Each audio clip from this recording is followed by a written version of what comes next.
ಹೆಣ್ಣಿನ ಮೇಲೆ ನಡೆಯುವ ದೌರ್ಜನ್ಯ ತಡೆಯುವುದು ನಮ್ಮೆಲ್ಲರ ಕರ್ತವ್ಯವಾಗಿದೆ. ಹೆಣ್ಣಿನ ಮೇಲೆ ಪೂಜ್ಯ ಭಾವನೆ ಹೊಂದಿರುವ ಈ ರಾಷ್ಟ್ರದಲ್ಲಿ ಅಮಾನವೀಯ ಘಟನೆಗಳು ನಡೆಯುತ್ತಿರುವುದು ಖಂಡನೀಯ ಎಂದು ಸ್ಥಳೀಯ ಶಾಸಕ ಭೀಮಣ್ಣ ನಾಯ್ಕ್ ಹೇಳಿದರು. ಅವರು ರವಿವಾರ ಸಿದ್ದಾಪುರ ತಾಲೂಕಿನ ಹೇರೂರಿನ ಅಂಬೇಡ್ಕರ್ ಸಭಾಭವನದಲ್ಲಿ ಅಣಲೆಬೈಲ್ ಜಿಲ್ಲಾ ಪಂಚಾಯತ್ ಕ್ಷೇತ್ರದ ಮಹಿಳೆಯರಿಂದ ಮಹಿಳಾ ದಿನಾಚರಣೆ ಪ್ರಯುಕ್ತ ಏರ್ಪಡಿಸಿದ್ದ ಮಹಿಳಾ ಸಬಲೀಕರಣ ಮತ್ತು ಸಾಧಕರಿಗೆ ಸನ್ಮಾನ ಕಾರ್ಯಕ್ರಮವನ್ನು ಉದ್ಘಾಟಿಸಿ ಮಾತನಾಡಿದರು. ಶಿಕ್ಷಣ ಪಡೆದಾಗ ಹೆಣ್ಣು ಸಬಲರಾಗಲು ಸಾಧ್ಯ. ಹಾಗಾಗಿ ಪ್ರತಿಯೊಬ್ಬ ತಾಯಿಯೂ ತಮ್ಮ ಮಕ್ಕಳಿಗೆ ಉತ್ತಮ ಸಂಸ್ಕಾರ ಹಾಗೂ ಶಿಕ್ಷಣ ಕೊಡಿಸಬೇಕು ಎಂದರು. ವಿವಿಧ ಕ್ಷೇತ್ರದಲ್ಲಿನ ಸಾಧಕರಾದ ದೇವಿಗೌಡ, ಸೋಮಿಗೌಡ, ಚಂದನಾ ಚೆನ್ನಯ್ಯ, ಮಂಜುಳಾ ಗೌಡ, ರಮಾ ಹೆಗಡೆ ಸನ್ಮಾನಿಸಿ ಗೌರವಿಸಲಾಯಿತು. ಅಣಲೆಬೈಲ್ ಗ್ರಾಮ ಪಂಚಾಯತ್ ಅಧ್ಯಕ್ಷೆ ಸುಮಾ ಎಸ್ ನಾಯ್ಕ್ ಅಧ್ಯಕ್ಷತೆಯನ್ನು ವಹಿಸಿದ್ದರು.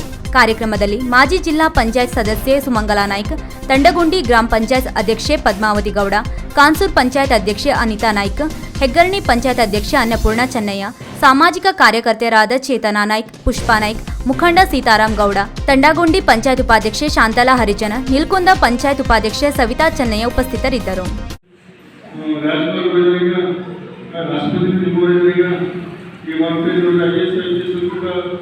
ಎಲ್ಲರಿಗೂ ಕೂಡ ಈ ಕಾಲದಲ್ಲಿ ನಮ್ಮ ಉದ್ಯೋಗ ಇದರಲ್ಲಿ ಸುಧಾಮೂರ್ತಿಯನ್ನು ಕೂಡ ನಾವು ರಿಫರ್ ಮಾಡ್ತಾ ಹೋಗ್ತಾ ಇದ್ದೀವಿ.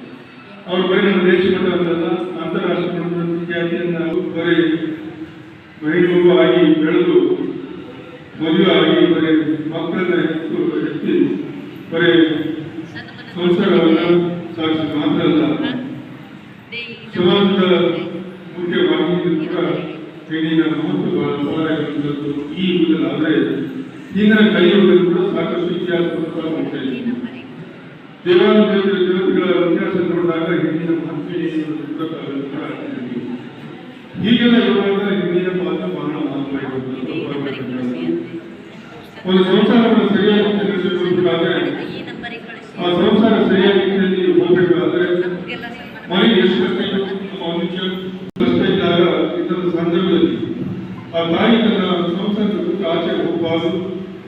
ನನ್ನ ಮನೆಯಲ್ಲಿ ಬೆಳೆಯ ಅಕ್ಕಿ ಗೊತ್ತಿಲ್ಲ ಇದ್ದಂತ ಅಕ್ಕಿಯಲ್ಲಿ ಮಕ್ಕಳಿಗೆ ಗಂಟಿಗೆ ಅಡಿಗೆನ ಮಾಡಿ ಹಾಕಿ ಬಡಿಸಿ ತನ್ನ ಮನೆಯಲ್ಲಿ ಇರೋದಿಲ್ಲ. ಆ ರೀತಿಯ ಸಂಸಾರದ ನಮ್ಮನ್ನು ಆಚೆ ಹೋಗದೆ ಅಷ್ಟೊಂದು ಭದ್ರವಾಗಿ ತನ್ನ ಮನೆತನವನ್ನು ನೋಡಿಕೊಂಡಿರ್ತಕ್ಕಂಥ ತಾಯಿಯಿಂದ ಅನೇಕ ಸಂದರ್ಭ.